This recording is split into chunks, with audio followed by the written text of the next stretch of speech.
Hi to everyone, a very good evening to all. एक बार फिर से आप सबका स्वागत है एसएससी वाला चैनल पे। तो हम लोग डिस्कस करने वाले हैं एक काफ़ी इंपॉर्टेंट बर्निंग इशू। एक्चुअल में ये बर्निंग इशू आज से नहीं बल्कि 2020 से चला आ रहा है और अब जाके इसके ऊपर वर्डिक्ट दिया गया है सुप्रीम कोर्ट के द्वारा। आप सबको पता है जम्मू कश्मीर के बारे में, पहले वो स्टेट हुआ करता था, अब यूटी है। तो यहाँ पर आज हम जो डिस्कशन करने वाले हैं वो है सुप्रीम कोर्ट का जजमेंट, और इसी के साथ साथ में हम डिस्कस करेंगे कि जम्मू एंड कश्मीर के अंदर जो इलेक्शंस हैं वो कब होंगे। तो सेशन को एक बारी से अपने दोस्तों तक भी पहुंचा दीजिएगा। हम शुरुआत से करेंगे सो दैट आपको समझने में आसानी हो, क्योंकि बहुत सारे बच्चे भूल चुके होंगे और हो सकता है कि कुछ नए बच्चे भी हों। आइए देखते हैं। तो आर्टिकल नंबर 370 जो है एक अस्थायी व्यवस्था थी। जम्मू एंड कश्मीर भारत का अभिन्न अंग है, ये बोला गया है सुप्रीम कोर्ट के द्वारा। तो इसको जरा हम पहले शुरुआत से जानते हैं कि कहानी की एक्चुअल में जो शुरुआत होती है वो कहाँ से होती है। देखिए, आप सभी लोगों को मालूम है कि जब हम बात करते हैं जम्मू एंड कश्मीर की, तो इंडिया और पाकिस्तान को अलग किया जाता है इंडियन काउंसिल एक्ट के द्वारा 1947 में। ऑलराइट, इसके बाद ही आप देखेंगे तो जम्मू एंड कश्मीर जो है ये भारत के साथ में जुड़ता है और साइन होता है इंस्ट्रूमेंट ऑफ एक्सेशन। इसको साइन किया जाता है। इसके साइन होने के बाद में जम्मू एंड कश्मीर जो है ये एक इम्पॉर्टेंट पार्ट बन जाता है। किसका बन जाएगा? ऑब्वियसली बात है, इंडिया का। ये एक इम्पॉर्टेंट पार्ट बन जाता है और इम्पॉर्टेंट पार्ट बनने के बाद में जम्मू एंड कश्मीर को सोवरेनिटी प्रोवाइड की गई थी। सोवरेनिटी का मतलब होता है कि जम्मू एंड कश्मीर के पास में इनका खुद का अपना फ्लैग हुआ करता था, इनके पास में अपना खुद का संविधान हुआ करता था, इनका खुद का अपना बैंक हुआ करता था। लेकिन जब ये भारत के साथ में जुड़ता है तो भी इनके पास में सोवरेनिटी थी और इनको दिया गया था एक स्पेशल स्टेटस, और ये स्पेशल स्टेटस इनको प्रोवाइड किया गया था आर्टिकल नंबर 370 के अंदर। ठीक है, आर्टिकल नंबर 370 जो है वो इनको एक स्पेशल स्टेटस प्रोवाइड कर रहा था, जिसके अंदर इनके जो भी डिसीजंस होते हैं वो इनके अकॉर्डिंग होंगे। कहने का मतलब ये है कि हमारे देश के अंदर अगर कोई भी स्टेट है, अगर कहीं पे कुछ भी लागू होता है तो वहां पे पार्लियामेंट की सहमति होना जरूरी होता है। लेकिन जम्मू एंड कश्मीर के पास में ये राइट दिया गया था आर्टिकल नंबर 370 के अंदर कि अगर जम्मू एंड कश्मीर अपने यहाँ पे किसी कानून को लागू करना चाहता है तो कर सकता है, अगर नहीं लागू करना चाहता है तो कोई दिक्कत की बात नहीं है। और इसके लिए बोला गया था कि संसद के द्वारा जितने भी ऑर्डर्स आएंगे इनको अप्रूव किया जाएगा जम्मू एंड कश्मीर की विधानसभा के द्वारा। ठीक है, जम्मू एंड कश्मीर की पहले विधानसभा भी थी और विधान परिषद भी थी, लेकिन आज के टाइम पे आप देखेंगे तो जम्मू एंड कश्मीर के आपको सिर्फ और सिर्फ विधानसभा देखने को मिलती है, विधान परिषद को हटा दिया गया। तो article number 370 Jammu and Kashmir को सोवरेनिटी प्रोवाइड करता था कि वो अपने सारे डिसीजन खुद से ले सकते थे, वहां पे किसी भी तरीके की कोई जबरदस्ती नहीं होती थी। यानी कि अगर लॉ आपको लागू करना है तो वहां की विधानसभा डिस्कस कर लेगी, नहीं लागू करना है तो कोई दिक्कत की बात नहीं है, चले ठीक है। लेकिन जब ये सारी चीजें हो रही थी, यानी कि आर्टिकल नंबर 370 के अंदर जब ये सारी की सारी पावर दी गई थी, तो उसके बाद में क्या होता है, 5 अगस्त से ही शुरुआत करते हैं। 5 अगस्त 2019 और उससे पहले 31 अगस्त 2019, ये वो दो डेट्स हैं जिसमें आपको देखने को मिलेगा कि जम्मू एंड कश्मीर और लद्दाख को, इन दोनों को बनाया जाता है यूनियन टेरिटरी। और ये यूनियन टेरिटरी के रूप में कब से स्टार्ट हो जाते हैं, तो ये स्टार्ट होंगे कब से, 5 अगस्त से। तो 5 अगस्त से आप देखोगे तो इन दोनों को अलग से यूनियन टेरिटरीज का दर्जा दे दिया जाता है। और यहीं पर आप देखेंगे तो कुछ ही दिन बाद 9 अगस्त 2019 को एक प्रस्ताव लाया जाता है, Jammu and Kashmir reorganisation of state bill. ये जो बिल आता है इसके अंदर जम्मू एंड कश्मीर के जो एरियाज हैं और जो लद्दाख के एरियाज हैं उसके अंदर विभाजन किया गया, जिसमें आप देखेंगे तो जम्मू एंड कश्मीर के पास में टोटल 20 डिस्ट्रिक्ट आते हैं और लद्दाख के पास में आप देखेंगे तो टोटल इसके अंदर आपको 2 जिले या फिर 2 डिस्ट्रिक्ट्स देखने को मिलते हैं। तो ये सारी कहानी 2019 की है। ठीक है, कोई दिक्कत नहीं।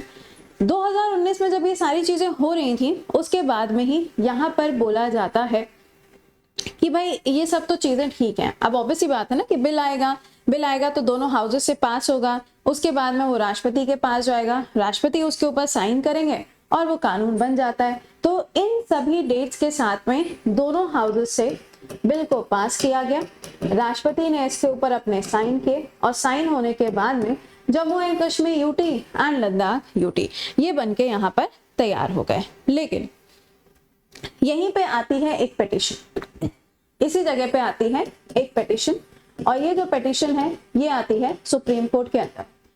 पिटीशन में कहा जाता है पहली चीज कि राष्ट्रपति के पास में बिल्कुल भी अधिकार नहीं है कि वो आर्टिकल नंबर 370 को हटा सके, पहला पॉइंट। दूसरा पॉइंट बोला गया पिटिशनर के द्वारा कि सुप्रीम कोर्ट यहाँ पर बिल्कुल बैठे और इसके ऊपर एक सोल्यूशन निकाले कि आर्टिकल नंबर 370 जो है ये टेम्परेरी है या फिर ये परमानेंट है।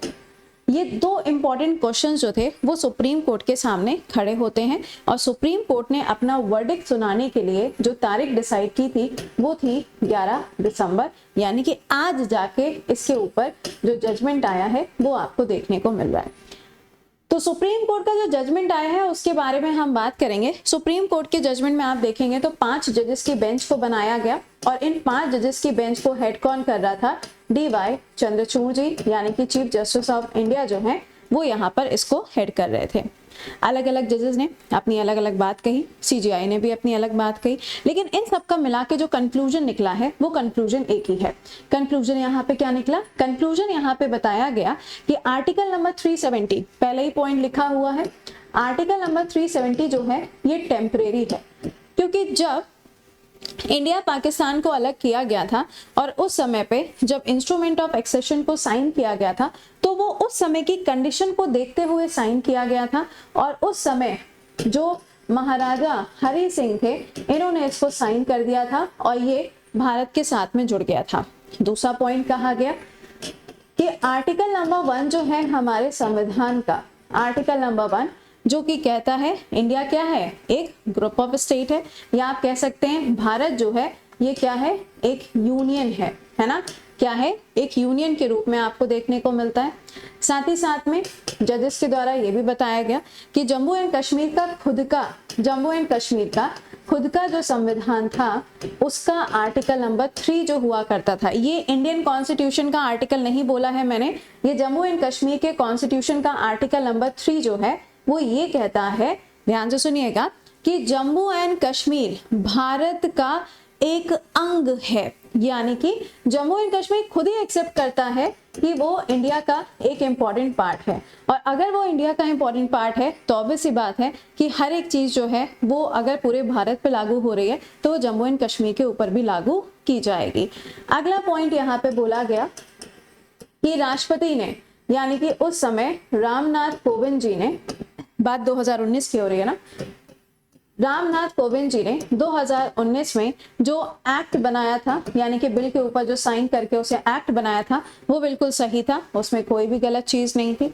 अगला पॉइंट बोला गया कि अगर मान लीजिए जम्मू एंड कश्मीर के अंदर कभी भी अगर राष्ट्रपति शासन लागू होता है, अगर प्रेसिडेंट रूल यहाँ पे स्टार्ट होता है तो ऑब्वियस सी बात है जैसे बाकी राज्यों में होता है कि राज्यपाल के पास में पावर आती है, उसी तरीके से आप यहाँ देखेंगे तो जो उपराज्यपाल हैं उनके पास में पावर आएगी। ये बात भी इनके द्वारा यहाँ पर बोली गई। चलिए ठीक है, नेक्स्ट पॉइंट यहाँ पे बोला गया कि जब ये सारी चीजें हो ही रही हैं, है ना, ये सारी चीजें जब यहाँ पे चल रही हैं जिसमें कोई भी आप देखेंगे तो अलग से पॉइंट नहीं आ रहा है, तो इन सभी चीजों के बीच में यहाँ पर एक और अनाउंसमेंट कहा गया, supreme court directs centre to restore Jammu and Kashmir statehood, conduct election by September 2024।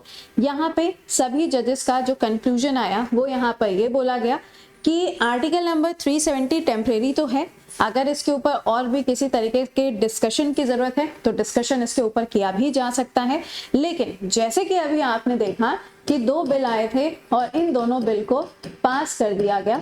पहला बिल था रिजर्वेशन के लिए, कहाँ पर, जम्मू एंड कश्मीर में, और जो दूसरा बिल आया था वो Jammu and Kashmir state reorganisation bill था। इन दोनों को पास करके ऑलरेडी एक्ट बना दिया गया। ओके, तो यहाँ पर ये बोला गया कि जब यहाँ पे रिजर्वेशन दे दिया गया है, सीटों का विभाजन कर दिया गया है, विधानसभा के अंदर आप देखेंगे तो टोटल 114 सीटें आपको देखने को मिलेंगी, जिसमें से कुछ सीटें जो हैं वो पीओके के लिए रिजर्व भी की गई हैं। तो आने वाले टाइम में अब आपको देखने को मिलेगा कि यहाँ पर चुनाव भी कराए जाएंगे। ये चुनाव कब होंगे? सितंबर 2024 में होंगे, यानी कि अभी कोई इसकी एग्जैक्ट डेट तो नहीं बताई है, but supreme court upholds the abrogation of article 370 which ended the special status of Jammu and Kashmir. यानी कि सुप्रीम कोर्ट ने साफ कर दिया है कि जम्मू एंड कश्मीर को जो स्पेशल स्टेटस दिया गया था, यहाँ पे अब इसकी जरूरत नहीं है, क्योंकि सिचुएशन नॉर्मल आ चुकी है। और अब हम चाहते हैं कि जम्मू एंड कश्मीर का कल्चर, ट्रेडिशन, वहाँ की चीजें, हर एक चीज जो है वो पूरे इंडिया के साथ में एक्सप्लोर की जाए, ताकि यहाँ पे जो हमारी यूनिटी है डाइवर्सिटी के अंदर, उसे मेंटेन किया जा सके। तो ये पूरा का पूरा जो आर्टिकल है ये मैंने आपके साथ में डिस्कस कर दिया। जो बच्चे नए होंगे उनके लिए यहाँ पे ये जो पूरी स्टार्टिंग है ये हो सकता है नई सी हो, तो मैंने आपको सारी चीजें बता दी हैं। आई होप कि आपको ये समझ में आ गया होगा। चलिए, तो यहाँ पर ये एक आर्टिकल था जो आपके साथ में मैंने डिस्कस किया। आई होप कि आपको क्लियरिटी यहाँ पर आ गई होगी। अब जब इलेक्शन होगा तब देखा जाएगा, तब तक तो तुम लोग का सिलेक्शन भी हो चुका होगा, है ना। चलिए, तो ये था आज का सेशन। आई होप कि यू एंजॉय। एक बार इसे सेशन को फ्रेंड्स तक भी पहुंचा दीजिएगा। बाकी मिलते हैं आपसे कल सुबह 7 बजे के सेशन में। टिल देन खुश रहिए, मुस्कुराते रहिए, keep learning, keep revising. Bye bye and take care to all.